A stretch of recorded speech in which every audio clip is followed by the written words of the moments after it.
But first, today was the first meeting of the bipartisan group in Congress tasked with coming up with a border security bill that President Trump will sign. With just over 2 weeks left until government funding runs out again, Mr. Trump said today that lawmakers are, quote, wasting their time if they don't discuss a wall.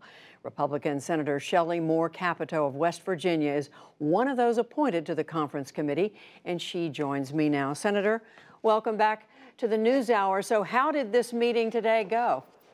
Actually, I think it went very well. We went as a united body of Republicans and Democrats. House and Senate expressed our great desire to reach a conclusion, and then we talked, each one of us about the areas of possible contention, but also the areas of agreement. I felt really good coming out of there. I tend to be an optimist anyway, but I think it's important on a lot of different levels that we solve this issue.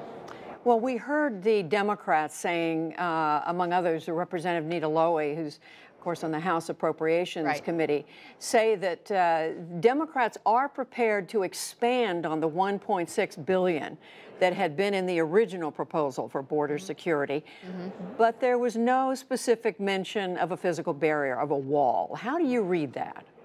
Well, I think, I congratulate her for, keeping an open mind here. I think all of us talked about how we need more technology, a smarter technology, but we also need more personnel. And then we get to the issue of a physical barrier. As you know, it gets into semantics sometimes. Is it a wall? Is it a fence? Is it a levee? I think that if we look at the experts, which is the Customs and Border Patrol, they think they need all of the above, which includes a physical barrier. Now, remember, on the Senate side, 10 Democrats voted for $1.6 billion of a barrier, a pedestrian fencing, in the bill that we voted on in June. So let's go to the semantics. I mean, you mentioned fencing, you mentioned a levee. Is that the kind of conversation you're going to be having about, could you define something as a physical barrier that would satisfy the president and that the Democrats would be prepared to go along with? Well, I think that's where the sweet spot is here.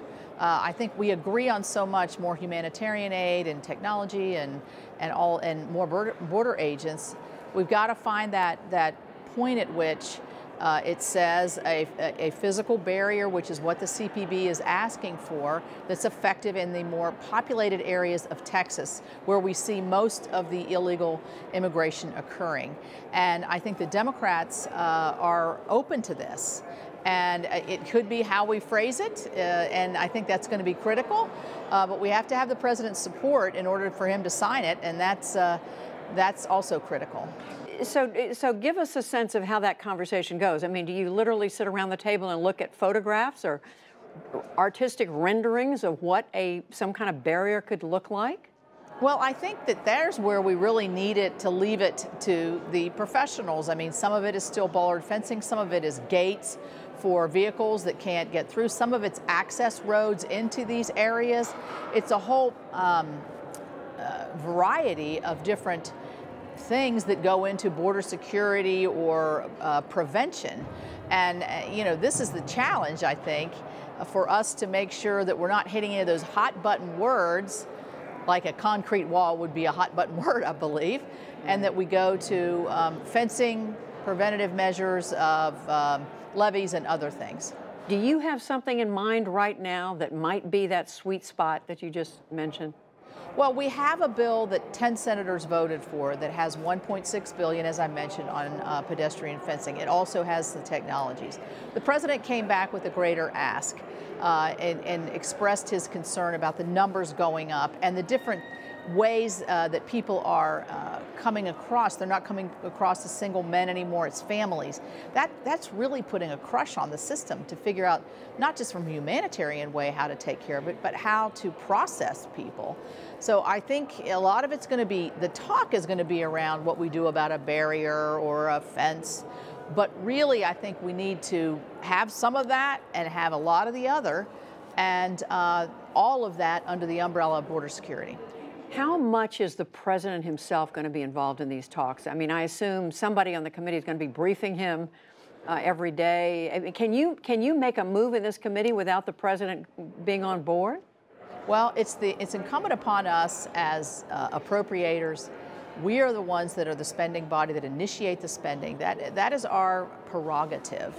And I think that we're all pretty committed in there to follow through on that for a couple reasons. Number one, it sets a precedent for the next 2 years, but people lost a lot of trust in this government over the shutdown. We need to restore that trust, and one way we can do it is getting a compromise between us. The president is going to be in the room. I'm sure his folks were there today. I would expect that to be part of the conversation, just like I expect the speaker's people to be there and also Leader McConnell's people to be there. But I think really it is us in that room that's the most important core. So it sounds like you're saying both to the president and to the speaker, back off, because we're the ones who are going to get this done. Well, there were a couple people that actually expressed that thought in their public statements. You know, if we just put us in a room, we could figure this out pretty quickly.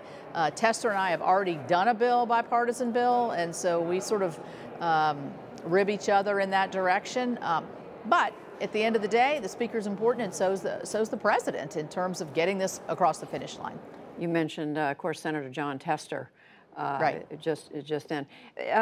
But finally, Senator, do you have every confidence now that you can come to an agreement, or how worried are you still? I'm concerned. I'm concerned because it's gotten so politicized. I will say that in our opening statements, as much as we could, we stuck to the will to succeed here on both sides. And that to me is a good signal. In other words, you know, there was no bomb throwing. Well, there was minimum bomb throwing, I'll put it that way. And I think that's good. I'm optimistic. I'm a natural optimist anyway.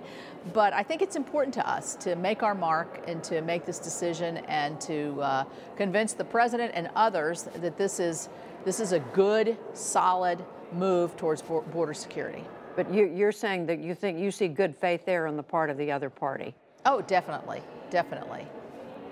Senator Shelley Moore Capito working with this conference committee trying to come up with a solution. Thank you very much. Thank you.